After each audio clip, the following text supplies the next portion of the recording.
Whoa, that was quick, right? Quick, fast, cast. Quick, fast, cast. Background music, Susie Freestyle. Phrase 96, me type beat 6. Get to it if you care. Game theory.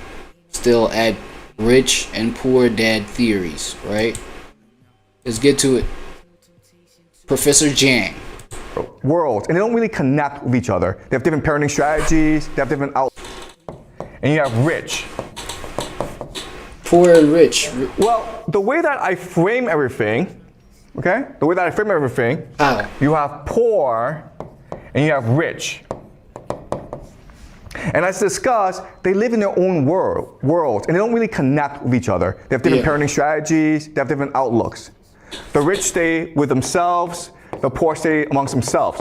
So this looks like a very stable system, right? Stability. Yeah. Oh, the word we can use is equilibrium. Nah, let me just point out this, right? Let me just point out this for all my people out there that feel like they're going crazy, right? That they're going crazy by disconnecting with their communities. This is a validation video right here to be like, yo, you're not going crazy, bro. Disconnecting to, you know, whatever you need to disconnect to, cutting the ties with whatever you need to cut the ties with in order to change the generational, you know, fortune of your own lineage, bro. You know what I'm saying? Because one thing that I've realized is that the people at the bottom of the barrel, the people, you know, they might guilt trip one another and be like, yo, you're cutting us off, like you're forgetting your people, things like that. Because, you know what I'm saying? And I'm not saying, yo, it's wrong to look back and help your own people. That's actually what you're supposed to do. But you have to be successful first. You have to work at that first. You have to understand the principles first. Because you, who comes from the poor background, you have to put in a little bit more effort, or a little bit different kind of energy to, you know, number one, transform your situation, and then number two, then keep it going, right? It's gonna require a whole lot of transformation with regard to, you know, the history of principles that brought you up, right? That made you who you are. Well, who you were, and then until you transformed it, right? Until you decided to transform it. So you're not crazy. Like, I would go ahead, because I attribute my whole being with myself. You know what I'm saying? Like, I'm working at things that I want to transform my own life. I'm proactive with my solitude. You understand what I'm saying? So here's, you know, validation to that. You know, here's to the fact that we're not going crazy. You know what I mean? Because you do have those pure intentions for, you know, for helping your people succeed too. But you gotta have your cup full first before you can share whatever is within that, right? Now the question then is, why do societies collapse? Why are there revolutions? Yeah. Great question. Why are there social changes? This looks like a system of equilibrium where, because of parenting, people know their place and people know how to best strategize about maintaining their place. Yeah. So why is there social change? And the reason why is that this system has problems and it's stable, but the main problem is this system, okay? It's the rich that's problematic. And the reason why is that the rich are taught from day one to negotiate a better outcome. Yeah. Okay, so so they don't just take the hits, bro. Like, they'll question everything before the result, you know, comes upon them. So another way of saying this is that the poor is like minimum outcome. Wage. Oh, okay. Outcome. Yeah. The rich want the maximum outcome.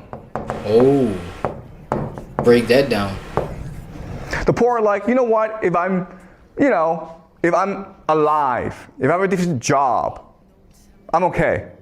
Oh, but the rich are like, no, I need to be. And as long as I have those weekends to go back home and get wasted and do the whole escapism thing, then I'm good. As long as I got those things, I'm good. The top dog.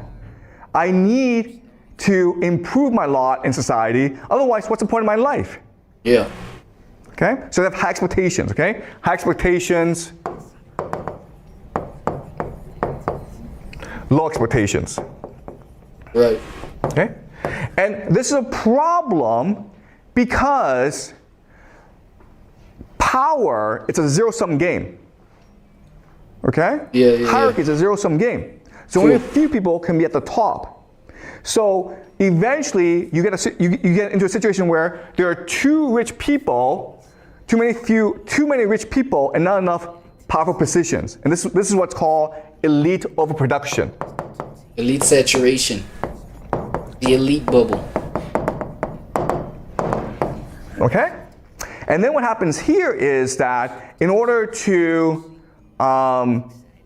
get power, certain factions of the rich will align with certain factions of the poor against the powers that be.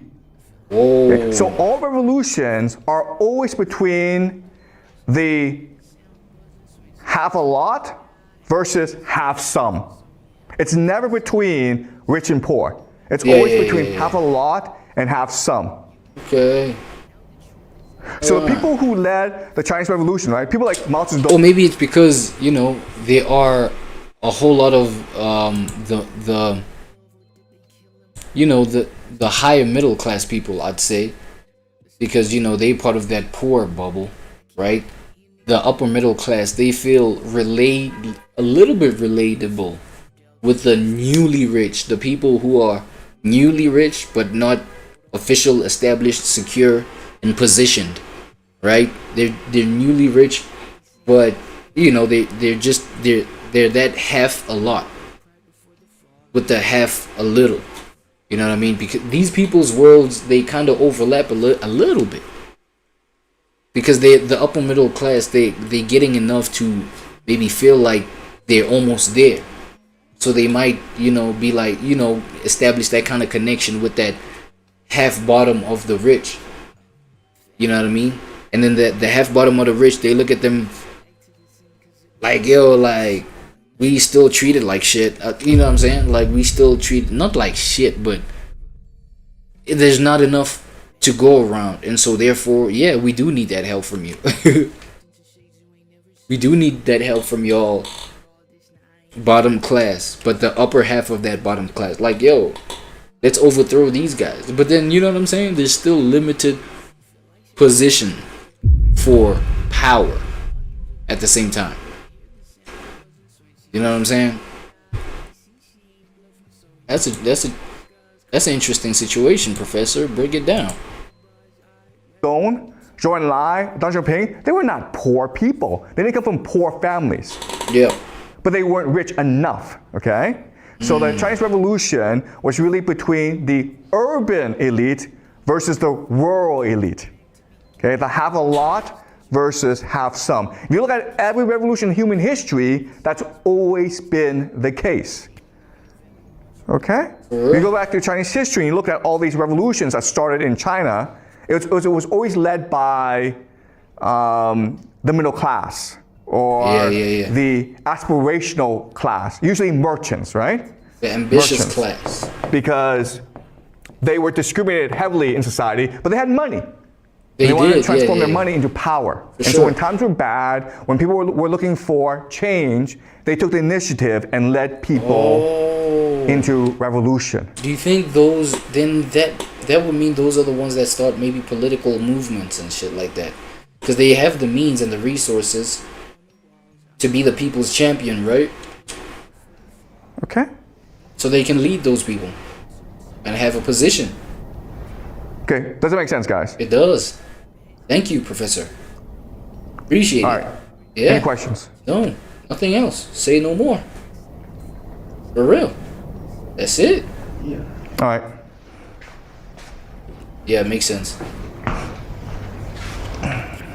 So you said the revolution was initially like within those rich people. So how could they lead the poor people to follow them to start the revolution? Because Yeah, that's a good one. That's a good question, actually. People like the public state to Okay. to initiate. Okay. Okay, great question. Okay, so revolutions are almost the same. So over time, because of the structure, because of the inequality between rich and poor, certain problems arise, okay? So, and these problems are extremely common. The first problem, okay, problems.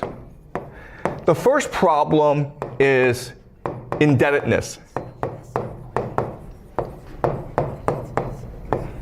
Because the rich have a monopoly over wealth, for the poor to survive, they need to borrow money. But over time, because of interest rates,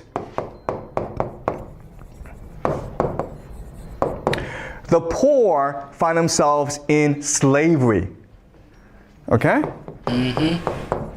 Because if you can't afford to pay back the bank or the rich person, then your body is collateral, okay? So you become a slave, but not only do you become a slave, but your children become slaves as well. They inherit so slavery becomes a very common problem. And then the third issue, of course, is landlessness. Landlessness. Okay? So these are the three most common problems that ultimately become the seeds of revolution. The poor get into debt, and so they lose their land, and their children become slaves. Their children's children become slaves as well. Okay, because of interest rates, it's impossible for you to pay back that debt. Okay, so now you have a majority of people who have absolutely no incentive to live. So what happens now is that a elite, okay, say to these people, follow me into revolution and I will clear your debts. I will give you land and I will end slavery. And that's it. Okay? Every single revolution. Until they occupy the power of position, and then there's a new elite that's going to help that upper middle class to be like, yo, I'll help you overthrow these people. And then the cycle continues. Right, Professor? It's been like this. There have been different names, okay? So for example, communists are like, we'll create a communist paradise. But what's a communist paradise? A communist paradise is where debt is canceled, where people are given land, and where no one's a slave, okay? Then others like, okay, we'll create a religious paradise. Islam, okay? So Muhammad, the Islamic Revolution was about this initially. Later on it changed, right? And Muhammad said to everyone, we're going to create a kingdom of heaven. What's the kingdom of heaven? A kingdom of heaven is where people don't have debt, where people have land to feed themselves, and where there are no slaves. So if you're a Muslim, you can never be a slave. Okay? So look at every single revolution, it's this pattern. Whereas over time, because of inequality in society, you have... Now, I'm not going to lie, that religious one is actually pretty interesting. People... I thought we were talking about like just financial power. Well, not financial power. Well, yeah, financial power translates to political power. And, what's this? Yeah, right? Business power. I don't know, power in business. I don't know. Oh, power in industry. Right? You take control of industries. You know, things like that. Yeah, I guess there is a connection with religion. I see it now. Who fall into too much debt, they become slaves, they have no land, and then because of elite overproduction, you have this faction that splinters off, and who, in order to obtain power, get the people on their side, okay? And you look at the Roman Civil War, Julius Caesar was saying the same thing, right? Why was he so popular? Because he was saying to the Roman people, if I become king, I will get rid of your debt, I will free you of slavery, and I will give you land. And that's why I had to kill him. Okay? Why is Donald Trump so popular in America right now? Same thing, man. Where Americans are in debt to their credit cards, student loans, their houses, and so... And the immigration situation. And then obviously people like Trump. I remember when he was receiving that help from Elon as well. Yo, let's make this change. This is what we're promising. This is you know what I'm saying? And obviously that comes from the backbone of the country having, you know, having had a disappointing president, a president that they felt, you know, can't handle this position, too old, too, you know what I'm saying? Like not even from the work that only he left, but a whole lot. Like I feel like Trump, you know, he promised a whole lot of damage control, right? And so obviously that felt liberating for the people, like the certain change that they were expecting all along, you know. Believe that Donald Trump were to come to power, if he were to become king, what's the first thing that king does? What the first thing that king always does is cancel all debts. Because if you cancel all debts, who loses power? It's the rich who lose power. Oh. It's the rich who are almost dangerous to a king. Yeah. Okay? Yeah. Does that yeah. make sense? But the thing is, isn't he a farmer of the same kind of power? Or is that a past life kind of thing with Donald Trump? The same kind of power. Okay. So again, this is a very similar pattern in human history. It's all game theory, okay? Game theory. I like Any it. more questions, guys? No, I'm good. I don't know about Sean Soon. Okay, ask one more question, then we'll break, okay? Is this clear to you guys? That's good. Okay. So another way of understanding this is that according to game theory, individuals don't really matter. Okay, you have to look at large groups. You have to look at large social trends. Yeah. Okay, you cannot really change the outcome for certain groups of people like poor kids unless you look at the overall structure in which they live. Sure. Okay. One more question, guys. Then we'll break for the day. Come on, Amber.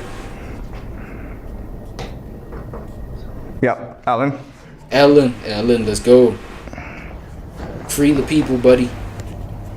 So like, is that the society or like just the elite that really rule the country, who really have the power, have the motivations to maintain the society, that a certain degree of social mobility is allowed, but not all of them, but not really a big social mobility, so that firstly they can maintain their power, but second, like they give their lower class people a hope to get into the rich class, but not using like revolutions or other things that will like turn the society into collapse.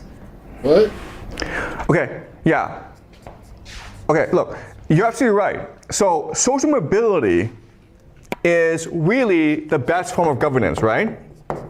As long as you enable people with talent and ability and ambition to climb up, they'll be happy. And your society will be very stable. But not only will it be very stable, it will be very prosperous, very creative.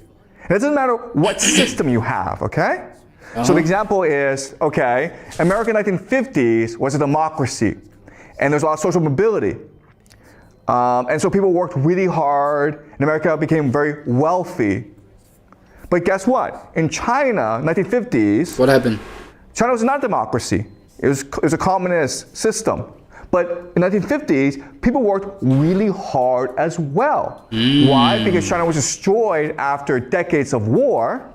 And there were lots of opportunities for social mobility. If you worked hard, you got promoted very quickly in the system. So even though it was a communist system, not a capitalist system, even though it was a command economy rather than democracy, people worked really hard because they thought that by working hard, they can improve their lives. Yeah, So for sure. social mobility is the best form of governance. You don't need democracy. You don't need any system, okay? As long as you have social mobility, people will be happy. Right. The problem, though, Where is it? that over time, less than a generation, all the positions of power are failed, okay? So the people with talent who made the country great, who made the country wealthy, when they get into power, they don't want people like them to replace them. to They want replace their them. children to replace them. Ah, then you get a whole lot of that nepo baby type stuff, right? Nepotism. Because obviously you're gonna look out for your own family members first, instead of, you know, who rightfully deserves that title after you.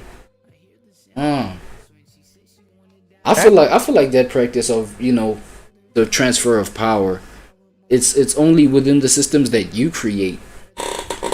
You know what I'm saying? But then think about it. With the systems that you create, you also kind of have to formulate a way of how power is what is it? How power is, or a position of power, how it's achieved. Like there has to be a system, or there has to be some sort of standard. And once you do that, but then open up your own system. So for example, let's say it's a business. You open that up to the public for them to come and work within your thing. You know what I mean? And then you say, yo, whoever works hard enough is going to be the manager or whatever. You know what I'm saying?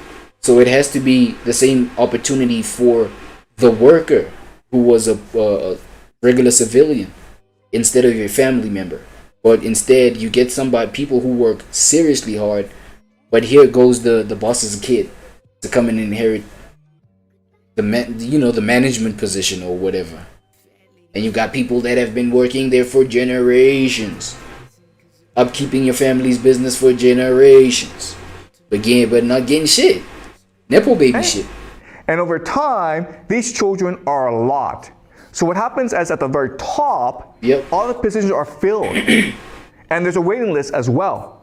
Yo. So if you are a poor person who works hard, really talented, unfortunately, all those positions at the top are filled already.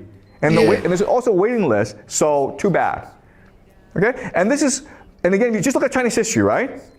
Look at Chinese history, where at the beginning of the dynasty, you had all these talented people take the civil entrance examination, the Keju, and these are really top people. For real? But then what happens is that they have children, and they teach their children how to do on the Keju, and then eventually they're like, you know what, we'll just cheat. So they corrupt the Keju, and then eventually like, you know what, screw this. Whoever can pay to pass the Keju will pass the Keju. Yo. And then all the positions at the very top are filled. There's no more social mobility. So what do people do? They engage in revolution, right? Yeah. So you look at Hong Xiuquan, right?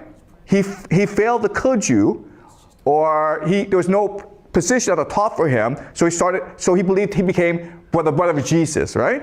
And he started this revolution that claimed tens of millions of lives in China. Damn. Why? Because there's no social mobility for him. 50 years ago, prior, he would have been a civil servant. Same thing for Mao Zedong, right? By the time that Mao Zedong became a university student, the Keju had been eliminated. So there's no way for him to climb the ladder anymore. Therefore, he had to start engaging in new ideas. Right. Okay? Damn. So you're absolutely right in that social mobility is the best way to maintain social harmony. Yeah. But people have children, and they want their children to succeed. And they will arrange a system in a way that only their children can succeed. Yeah, so everybody that, comes in and contributes to the system of that family succeeding only does that, at those children just inheriting the positions of power that like you're out here working for and working to advance and make bigger, only for you to stay in the same position though and not go anywhere, right? At that point, I feel like we've reached a point where being like you create your own position, bro. Like, don't be attached to like the position that somebody higher than you can give you, right? A boss or whatever, because it'll never come. We can see this now. It only makes sense for you to be attached to a position of power if there's power established by your own kind, by your own people, by your own family, that is. You know what I mean? Because all you do is just like help that family like just grow bigger and fatter. You know, only for their kids to come and occupy these positions that you're out here telling yourself, yo, if I work hard enough, I'll get this position and then I'll be good. Right? Which screws over every other children, everyone else. Yeah. And so they have no choice but to overthrow the system, okay? Right. Or another way of saying this is game reset. Game reset. This is what a revolution is, okay? So it's a resetting of the game. Another way of saying this is that 100 people are playing a game, 10 people are winning, and they keep on winning, and they can only win. So everyone else is like, screw this game, let's start a new game. Yeah. And the 10 people are like, nope, we're happy playing this game. They can't agree, so the 90 people can the only thing they can do is a revolution, which allows for game reset, which now again allows for social mobility. And that is the course of human history. Okay? That makes so much sense. Either you climb up the ladder. That makes so If much they sense. don't allow you to climb up the ladder, then you just break the game. Yeah. Okay, so, but unfortunately, again, once you're in power, you want your children to inherit your power. And so you'll rig the game in a way that only your children can succeed. Okay? And that's why the schools are the way they are. Okay? Schools for the rich are very different from schools for the rich. There's a lot of freedom, there's a lot of creativity, the teachers are very good. You go to poor schools and it's the complete opposite. And the reason why is the system is set up to make sure that certain people succeed and everyone else fails. Okay? Does that make sense, Alan? Okay, great.